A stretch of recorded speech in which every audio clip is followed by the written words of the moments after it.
lakini kwa kweli baada ya kuingia huko ndani nimeona hiyo value ya fedha iliyotumika hadi sasa, nadhani inalingana hata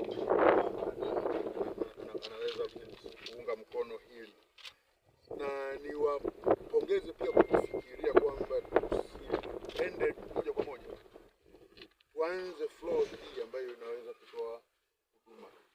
Kwa hiyo hili pia ni jambo jema, ikamilike tuweze Watanzania wenzetu wanaohitaji huduma waweze kufika na kuendelea kupata hii huduma hapa. Tumebakiza miezi mitatu. Leo ni tarehe 31 na tunaenda tarehe 30 mwezi wa 4.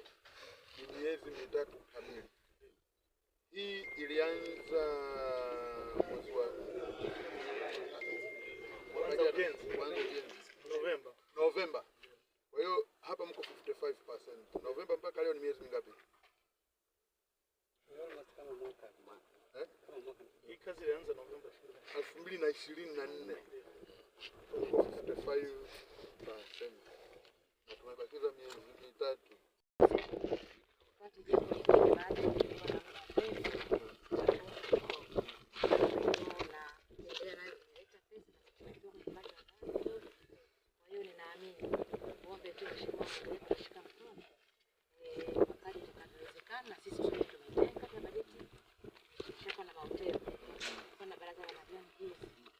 Tutaendelea kuhakikisha kwamba chini tunamaliza hii floor, huduma ianze kutolewa, lakini tunashukuru ushauri wa Mheshimiwa Mkuu wa Mkoa.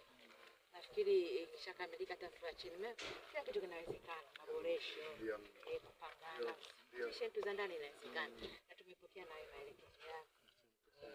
Mheshimiwa Waziri, mimi nikusaidia tulikuwa baba katika critical path drainage. Not simultaneously. Kufunga taa hapa, kuweka nondo hizi, unaweza ukaongeza usiku 24/7. Naweza kusema 95%, lakini tunatamani kumaliza mpaka 30. Lakini kazi kubwa ilikuwa inatuchelewesha kwa muda mrefu. Hapo kwenye maji tulikaa sana. Hapo kujua kama kuna water table ya maji mengi. Maji yalikuwa ni mengi sana. Nimeona kwenye ile picha pale. Tulimaliza zaidi ya miezi 4. Basi kutoka pale tukaenda. Sasa hivi tunaenda tukimaliza kumwaga slab pale tunaingia kwenye kazi ya kukimbia sasa.